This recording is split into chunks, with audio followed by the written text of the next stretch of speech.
നമസ്കാരം. നമ്മളുടെ വീടും അതോടൊപ്പം നമ്മളുടെ ആചാരക്രമങ്ങളും ക്ഷേത്ര സന്ദർശനങ്ങളും എല്ലാം പലപ്പോഴും നമ്മൾ പലതരത്തിലുള്ള ആശയക്കുഴപ്പങ്ങൾ സൃഷ്ടിച്ച് കടന്നു പോകുന്ന ഒന്നാണ് നമുക്കറിയാം. കാര്യം നമുക്ക് പലപ്പോഴും അറിയില്ല, ഒരു നിലവിളക്ക് കത്തിക്കുമ്പോൾ നമ്മൾ എത്ര തിരി അതിൽ ഉപയോഗിക്കണം തുടങ്ങിയ ഒരുപാട് സംശയങ്ങൾ. പിന്നെ ക്ഷേത്രത്തിൽ എത്തിയതിനു ശേഷം നമ്മളൊരു പ്രസാദം എങ്ങനെ വാങ്ങണം, അത് എങ്ങനെയാണ് നമ്മൾ ആ പ്രസാദം ധരിക്കേണ്ടത് തുടങ്ങിയ ഒരുപാട് കാര്യങ്ങൾ നമ്മുടെ ഈ നിത്യജീവിതത്തിൽ നമ്മുടെ ക്ഷേത്രാചാരങ്ങളും ആചാരങ്ങളുമായി ബന്ധപ്പെട്ടുണ്ട്. അത്തരം ചില സംശയങ്ങളുടെ മറുപടിയായി എന്നോടൊപ്പം ജ്യോത്സ്യൻ അഖിലേഷ് കൂടെ ചേരുന്നു. നമസ്കാരം. നമസ്തേ. അപ്പോൾ എനിക്ക് ചോദിക്കാനുള്ളത്, ഞാൻ ഈ ഇൻട്രോയിൽ സൂചിപ്പിച്ച പോലെ തന്നെ നമ്മൾ വീട്ടിൽ നിന്ന് തന്നെ തുടങ്ങാം. വീട്ടിലാണല്ലോ എപ്പോഴും നമ്മുടെ വീട്ട് എപ്പോഴും ഒരു ക്ഷേത്രമായി മാറണമെന്ന് ആഗ്രഹിക്കുന്നവരാണ് പലപ്പോഴും. ഒരു പരിശുദ്ധിയും വിശുദ്ധിയും ഒക്കെ നമ്മളവിടെ കാത്തു സൂക്ഷിക്കണം. അപ്പം ആ ഒരു സാഹചര്യത്തിൽ നമ്മൾ എല്ലാ ദിവസവും ചെയ്യുന്നതാണ്, രാവിലെയും വൈകുന്നേരവും നമ്മൾ വീട്ടിൽ വിളക്ക് കൊളുത്തുന്നു, ചന്ദനത്തിരി കൊളുത്തുന്നു, അല്പനേരം നമ്മൾ മനസ്സ് നിറഞ്ഞ് പ്രാർത്ഥിക്കുകയും ചെയ്യുന്നു.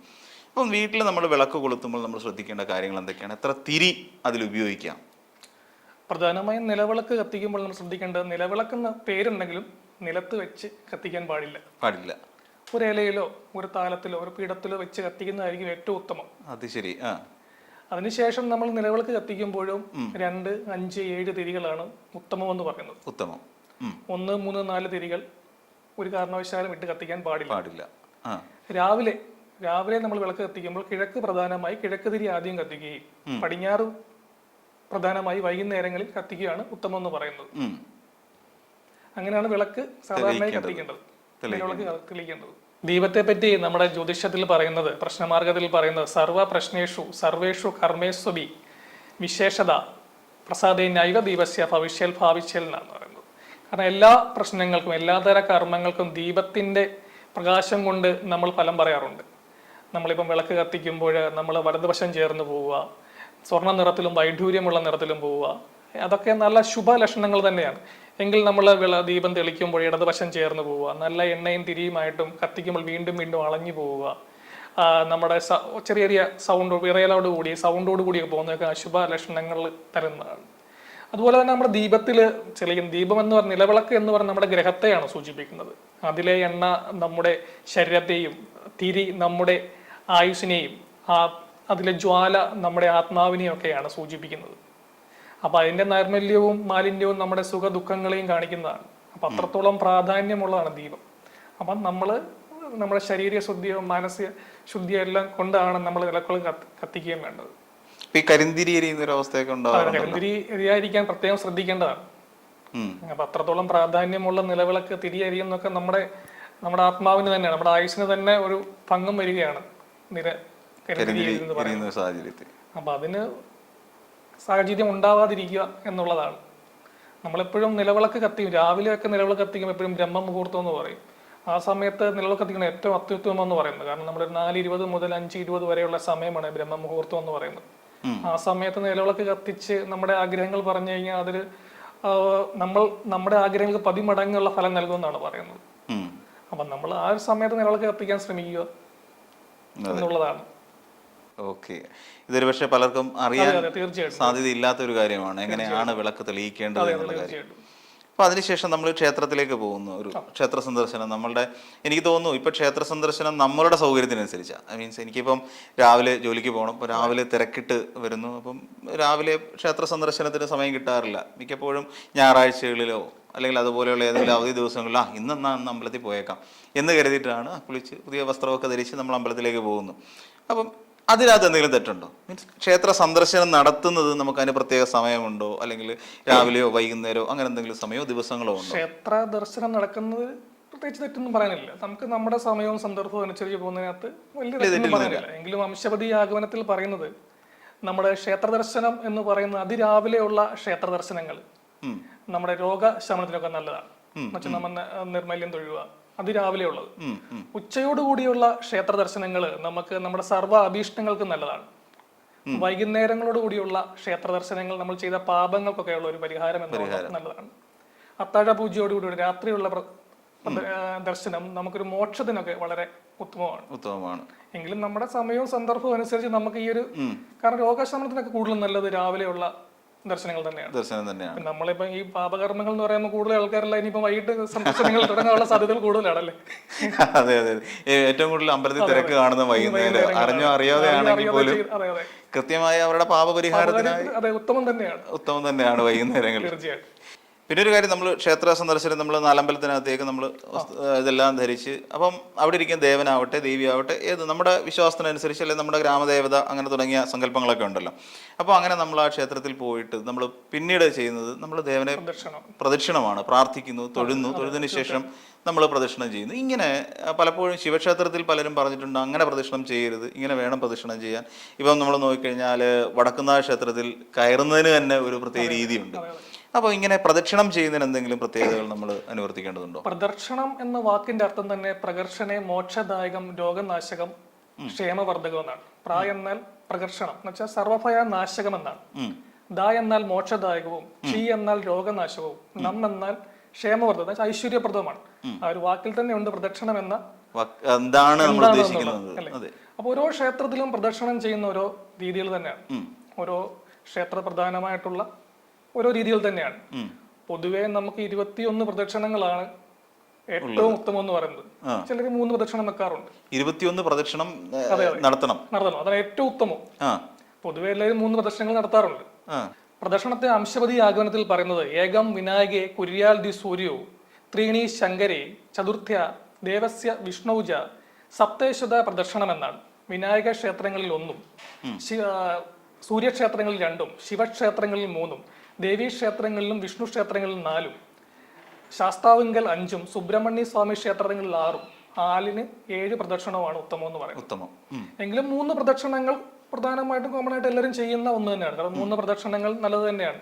ഒന്നാമത്തെ പ്രദക്ഷിണം പാപനാശനത്തിനും, രണ്ടാമത്തെ നമ്മുടെ ദർശനാദി കാര്യങ്ങൾക്കും, മൂന്നാമത്തെ പ്രദക്ഷിണം നമ്മുടെ സർവ്വ ഐശ്വര്യങ്ങൾക്കും നല്ലത് തന്നെയാണ്. എങ്കിലും നമ്മൾ ഇങ്ങനെയുള്ള കാര്യങ്ങൾ കൂടി നോക്കി ചെയ്യുന്നത് നല്ലതാണ്. പ്രദക്ഷിണ ഇപ്പം നമ്മൾ ഉദാഹരണത്തിന് നമ്മളൊരു വിനായക ക്ഷേത്രത്തിൽ പോകുമ്പോൾ ഏത്തവിടൽ ഒരു ഇതാണ് അല്ലേ, പ്രധാനമായിട്ടുള്ളതാണ് ഏത്തവിടുക. പക്ഷെ മറ്റുള്ള ആരും കാണരുത് എന്ന രീതിയിൽ എന്തൊക്കെയോ കാട്ടിക്കൂട്ടുന്ന ആൾക്കാരാണ് ഞാൻ കണ്ടിട്ടുള്ളത് കൂടുതൽ. ഏത്തവിടുന്നതിന് തന്നെ ഒരു പ്രധാനമായ ചില കാര്യങ്ങൾ, ചില അനുഷ്ഠാനങ്ങളുണ്ട്. അപ്പം പ്രധാനമായിട്ട് നമ്മള് വിഘ്നേശ്വര ക്ഷേത്രം, ഗണപതി ക്ഷേത്രങ്ങളിൽ പോകുമ്പോൾ കാണുന്നതാണ് നമ്മൾ ഏത്തവിടിൽ എന്ന് പറയുന്നത് അല്ലേ. ഏത്തവിടിൽ തന്നെ പലരും പല രീതിയിലാണ് കാണുന്നത്. മറ്റെന്തൊക്കെയോ കാട്ടിക്കൂട്ടി ഏത്തവിടുന്ന അത് ചില അനുഷ്ഠാനങ്ങളും ക്രമങ്ങളും ഒക്കെ ഉണ്ട് ഏത്തവിടലിന് പോലും. ഏത്തവിടുമ്പോൾ നമ്മൾ ശ്രദ്ധിക്കേണ്ട ഒരു കാര്യം എന്ന് പറയുമ്പോൾ, നമ്മൾ എപ്പോഴും ഇടത് കാല് നമ്മൾ എപ്പോഴും ഭൂമിയിൽ ചവിട്ടി ഉറപ്പിച്ച് നിൽക്കുക, വലത് കാലിന്റെ മുൻവശത്തോടി തള്ളവിരൽ ഊന്നി നിൽക്കുകയാണ്. അതിനുശേഷം ഇടത് കൈയുടെ നടുവിരലും ചൂണ്ടുവിരലും വലത് ചെവിയിലും അതിന് മുൻവശത്തോടി ഇങ്ങനെ ഈ മുൻവശത്തോടു കൂടി വലത് കൈയുടെ ചെറുവിരലും ചൂണ്ടുവിരലും നടുവിരലും ഇടത് ചെവിയിലും വെച്ച് നൂരുകയും ചെയ്യുന്നതാണ് ഏത്തവിടൽ. 3, 5, 7, 12, 21, 41 അങ്ങനെ തുടങ്ങും ഏത്തവിടൽ എന്ന് പറയുന്നത്. അതിനുശേഷം നമ്മുടെ 2 കൈകളും നമ്മുടെ 2 നെറ്റിയിലും വെച്ച് നമ്മുടെ ചെവിയുടെ മുകളിലോട്ട് വെച്ച് അമർത്തുകയും ചെയ്യണം. അപ്പോഴാണ് ഒരു ഏത്തം പൂർണ്ണമാവുന്നത്. 12 ഏത്തങ്ങൾ നമ്മുടെ വിവാഹ കാര്യങ്ങൾക്കൊക്കെ മുടങ്ങുന്നവർക്കൊക്കെ 12 ദിവസം പോയി 12 ഏത്തമിടുന്നത് ഉത്തമമാണ്. 21 ഏത്തങ്ങൾ നമ്മുടെ കർമ്മ മേഖലകളിലെ ജോലി സംബന്ധമായ പ്രശ്ന പരിഹാരത്തിന് ഉത്തമമാണ്. 41 ഏത്തങ്ങൾ നമ്മുടെ രോഗശമനത്തിന് നല്ലതാണ്. ചില സമയങ്ങളിൽ നമ്മളിങ്ങനെ നമ്മുടെ ചില ബസ് യാത്രകളിലോ ട്രെയിൻ യാത്രകളിലോ എന്തെങ്കിലും വിഘ്നേശ്വര ക്ഷേത്രങ്ങൾ കാണുമ്പോഴത്തേക്ക് നമ്മൾ തിങ്ങി വെച്ചിട്ട് ഇങ്ങനെയൊക്കെയുള്ള ചില ചേഷ്ടകൾ കാണിക്കാറുണ്ട് പലരും. എന്താണെന്ന് അത് ഏത്തത്തിന്റെ പ്രാധാന്യത്തെ പറ്റി ഒരു ഏത്തത്തിനെ അറിയാത്ത ചെയ്യുന്നതാണ്. ഒന്നും വേണ്ട, നമ്മൾ കൈകൂപ്പിയും തൊഴുതാൽ മാത്രം മതി. ഏത്തം അറിയാമെങ്കിൽ ആ രീതിയിൽ ചെയ്യുക. ഇല്ലാത്ത കാര്യങ്ങൾ അറിയാത്ത കാട്ടിക്കൂട്ടലുകൾ പാടില്ല. മറ്റുള്ളവർ കണ്ട എന്ത് തോന്നും, ഞാൻ ചെയ്യുന്നത് ശരിയാണോ തെറ്റാണോ എന്നുള്ള ഉത്ബോധ മനസ്സിലെ ചില പ്രശ്നങ്ങളാണ് അവർ പ്രതിഫലിപ്പിക്കുന്നത്. ഓക്കെ, അപ്പൊ പ്രദക്ഷിണം കഴിഞ്ഞു, നമ്മുടെ ഏത്തവിടിയിൽ കഴിഞ്ഞു. ഇനി അടുത്തതെന്ന് വെച്ചാൽ നമ്മൾ ക്ഷേത്രത്തിൽ നിന്ന് പ്രസാദം വാങ്ങുന്നതിന്റെ ചടങ്ങുകളാണ്. പ്രസാദം അതിന് മുമ്പ് നമ്മുടെ കയ്യിലേക്ക് തീർത്ഥം ഒഴിച്ചായിരുന്നു. ഈ തീർത്ഥം എങ്ങനെയാണ്? നമ്മൾ പലരും പറയുന്നത് മുഴുവനായി കുടിക്കണം എന്ന് പറയുന്നു. നമ്മൾ ക്ഷേത്രങ്ങളിൽ പലപ്പോഴും കാണാറുണ്ട് തീർത്ഥം കുറച്ച് കുടിക്കുക, എന്നിട്ട് പതുക്കെ തലയിലേക്ക് ഇങ്ങനെ കാണിക്കുക. ഇതിൽ എന്തെങ്കിലും ശരിയുണ്ടോ? പ്രസാദം അദ്ദേഹം പറഞ്ഞ പോലെ പ്രസാദം എന്ന് പറയുന്നത് പഞ്ചഭൂതങ്ങളോട് ബന്ധപ്പെട്ടതാണ്. പിന്നെ പ്രസാദം എന്ന് പറയുന്നത് പ്രസാദം, തീർത്ഥം, ദീപം, ധൂപം, പുഷ്പം, ഈ 5 എണ്ണം ചേർന്നതാണ് പ്രസാദം എന്ന് പറയുന്നത് അല്ലെ. അതില് ഏറ്റവും പ്രധാനപ്പെട്ട ഒന്നാണ് തീർത്ഥം എന്നുള്ളത്. തീർത്ഥം എന്നുള്ളത് നമ്മുടെ വെറും ജലമല്ല, ഒരു അഭിഷേക ജലമാണെന്ന് നമുക്ക് എല്ലാവർക്കും അറിയാം അല്ലേ. അത് മന്ത്രധ്വനികളുടെ ശക്തി കൊണ്ടും ഈശ്വര ബിംബങ്ങളുടെ ശക്തി കൊണ്ടും വരുന്ന അഭിഷേക ജലം തന്നെയാണ്. അത് അമൃത് തുല്യ തന്നെയാണ് തീർത്ഥം എന്ന് പറയുന്നത്. തീർത്ഥം നമ്മൾ കൈക്കുമ്പിളിൽ വാങ്ങി ഒരു തുള്ളി പോലും താഴെ കളയാതെ ചുണ്ടിൽ മുട്ടിക്കാതെ സേവിക്കുകയാണ് ചെയ്യേണ്ടത്. ശേഷമുള്ളത് നമ്മൾ കളയാതിരിക്കാൻ വേണ്ടി നമ്മൾ തലയിൽ തളിക്കാറുണ്ട്. അതെ, നമ്മൾ ഈ തീർത്ഥം സേവിക്കുമ്പോൾ നമ്മൾ മനസ്സിൽ ജപിക്കേണ്ട മന്ത്രം കൂടിയുണ്ട്. സാളഗ്രാമ ശിലോപാനി പാപഹാരി വിശേഷത ത്രിജന്മ പാപ സംഹാരം പ്രായച്ചിത്തം കരോമ്യഹം എന്ന മന്ത്രം മനസ്സിൽ ധ്വനിച്ചുകൊണ്ട് വേണം തീർത്ഥം സേവിക്കാൻ എന്നാണ് പറയുന്നത്. അപ്പൊ അത്രത്തോളം പ്രാധാന്യമുള്ള ഒന്നാണ് തീർത്ഥം. കാരണം നമ്മളെ തീർത്ഥം എന്ന് പറയുന്നത് ഒരു വശത്തോടെ പറഞ്ഞ ഒരു മെഡിസിനുമായിട്ടൊക്കെ ഒരു ബന്ധമുണ്ട്. കാരണം നമ്മൾ ഇപ്പോഴത്തെ തീർത്ഥമല്ല, നമ്മൾ നല്ല ക്ഷേത്രങ്ങളിലെ തീർത്ഥങ്ങൾ എന്ന് പറയുന്ന തുളസി, ചെത്തി, മന്ദാരങ്ങളൊക്കെ ഇടുന്നത് രക്തചംക്രമണത്തിന്, രക്തം കട്ട പിടിക്കാതിരിക്കാനൊക്കെ ഉള്ള ഒരു മെഡിസിൻ കൂടിയാണ്. അത്രത്തോളം പ്രാധാന്യം അർഹിക്കുന്ന ഒന്നാണ് തീർത്ഥം. അതെ.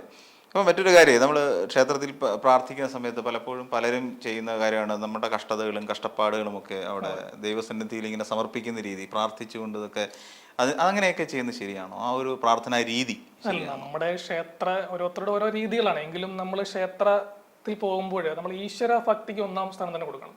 അതെ അല്ലേ? നമ്മൾ ഈശ്വര ഭക്തിക്ക് രണ്ടാം സ്ഥാനത്തേക്ക് പോയി നമ്മുടെ ആവശ്യകതകളാണ് കൂടുതൽ ഒന്നാം സ്ഥാനത്തേക്ക് മാറുന്നത്. ഭക്തിയെ ഒന്നാം സ്ഥാനത്തേക്ക് കൊണ്ടുവരിക എന്നുള്ളതാണ്. നമുക്ക് നമ്മുടെ കാര്യങ്ങളും നമ്മളെല്ലാം അറിയാവുന്ന ഈശ്വരനോട് നമുക്ക് അത് ചെയ്തു തരണം, ഇത് ചെയ്തു തരണം എന്ന് പറയുന്നത് എന്തർത്ഥമാണുള്ളത് അല്ലേ? നമ്മൾ മനസ്സുറിഞ്ഞ് നമുക്ക് നമ്മുടെ മനസ്സിലുള്ള കാര്യങ്ങളെല്ലാം മനസ്സിലാക്കിക്കൊണ്ട് നമ്മുടെ ചുണ്ടിൽ ഈശ്വര ധ്വനികളും മനസ്സിലെ മന്ത്രങ്ങളും ജപിച്ചുകൊണ്ട് തീർച്ചയായിട്ടും പ്രാർത്ഥിച്ചു കഴിഞ്ഞാൽ അതിനുള്ള ഫലം ഉറപ്പായിട്ടും കിട്ടി. അങ്ങനെ മാത്രമേ നമ്മൾ പ്രാർത്ഥിക്കാൻ പാടുള്ളൂ. അതെ, തീർച്ചയായിട്ടും. അല്ലാതെ നമ്മളവിടെ പോയി കഷ്ടപ്പാടുകളും ദുരിതങ്ങളും നമ്മൾ അനുഭവിച്ചുകൊണ്ടിരിക്കുന്ന ഓരോ കാര്യങ്ങളും നമ്മളവിടെ പോയി പറഞ്ഞിട്ട് അങ്ങനെ പാടില്ല എന്നാണ് പറയുന്നത്. കാരണം നമ്മൾ എപ്പോഴും മനസ്സിലെപ്പോഴും ഈശ്വര ധ്വനികളും ഈ ചുണ്ടിൽ ഈശ്വര സ്തുതികളുമായിട്ട് വേണം ക്ഷേത്ര ദർശനം നടത്താൻ ആണ് പറയുന്നത്. കാരണം നമ്മൾ എപ്പോഴും പ്രദക്ഷിണം വെക്കുമ്പോഴാണെങ്കിലും നമ്മൾ എപ്പോഴും കൈ വീശി നടക്കരുത്, വീശി നടക്കാൻ പാടില്ല. നമ്മൾ എപ്പോഴും തൊഴുത് പിടിച്ചുകൊണ്ടുള്ള പ്രദർശനങ്ങളായിരിക്കും ഏറ്റവും നല്ലത്. ആ സമയത്തും അങ്ങനെ ചെയ്യണമെന്നാണ്. നമ്മൾ ഈശ്വര ധ്വനികൾ മനസ്സിൽ മന്ത്രധ്വനികളും ചുണ്ടിൽ ഈശ്വര സ്തുതികളുമായിട്ട് പതുക്കെ നടക്കുകയാണ് വേണ്ടത്. പതുക്കെ നടക്കുകയാണല്ല, നമ്മള് തിരക്ക് പിടിച്ച് നമ്മളുടെ തിരക്കിനനുസരിച്ചുള്ള ക്ഷേത്ര ദർശനം ഒരിക്കലും പാടില്ല. ഇപ്പൊ നമ്മൾ ക്ഷേത്രത്തിനകത്ത് കയറുന്ന പോലെ തന്നെ ഇറങ്ങുന്നതിന് എന്തെങ്കിലും രീതികളുണ്ടോ? പൊതുവെ അങ്ങനെയുള്ള പ്രധാന ക്ഷേത്രങ്ങൾ ചില അനുഷ്ഠാനങ്ങളുണ്ട്. ഇപ്പം അദ്ദേഹം പറഞ്ഞ പോലെ നമ്മളിപ്പം അവിടക്കുന്ന ക്ഷേത്രങ്ങളിലാണെങ്കിലും അല്ലാതെ നമ്മൾ പത്മനാഭസ്വാമി ക്ഷേത്രങ്ങൾ, അങ്ങനെ ഗുരുവായൂർ, അങ്ങനെ പല പല ക്ഷേത്രങ്ങളിലും പ്രധാനപ്പെട്ട ക്ഷേത്രങ്ങളിൽ ചില അനുഷ്ഠാനങ്ങളുണ്ട്. ചില തിരക്കുകൾ കാരണം അവർ തന്നെ ക്രമീകരിക്കുന്ന ചില ചിട്ടകളുമുണ്ട്. മനസ്സിലായി? പ്രത്യേകിച്ച് നമ്മൾ അങ്ങനെ ഓരോ ക്ഷേത്രങ്ങളിലും അവരവരുടെ ചില അനുഷ്ഠാനങ്ങളും കാരണങ്ങൾ കൊണ്ട് മാറിപ്പോകുന്നതാണ്. ഓക്കെ. എന്തായാലും ഒരുപക്ഷെ എനിക്ക് തോന്നുന്നു നമ്മളുടെ കുറേയധികം ആൾക്കാരുടെ, നമ്മുടെ പ്രേക്ഷകരുടെ തന്നെ കുറേയധികം പ്രേക്ഷകർ അവരുടെ ചില തെറ്റിദ്ധാരണകൾ ക്ഷേത്ര വീടുമായി ബന്ധപ്പെട്ടതും ക്ഷേത്രാചാരങ്ങളുമായി ബന്ധപ്പെട്ടതും എന്തിനേറെ നമ്മൾ ദിവസവും ചെയ്യുന്ന പ്രാർത്ഥനയ്ക്ക് പോലും അതിൻ്റെതായ പ്രാധാന്യമുണ്ടെന്നും അത് ഏത് രീതിയിലായിരിക്കണം എന്നുള്ള കാര്യത്തിൽ ഒരു തെറ്റിദ്ധാരണ ഉണ്ടായിരുന്നു. അപ്പൊ അത്തരത്തിലുള്ള തെറ്റിദ്ധാരണകൾ ഒരുപക്ഷെ നമ്മൾ തമ്മിലുണ്ടായ ഈ ഒരു ചെറിയ സംഭാഷണത്തിൽ നിന്ന് മാറിക്കിട്ടി കാണും എന്നാണ് പ്രതീക്ഷിക്കുന്നത്. അപ്പോൾ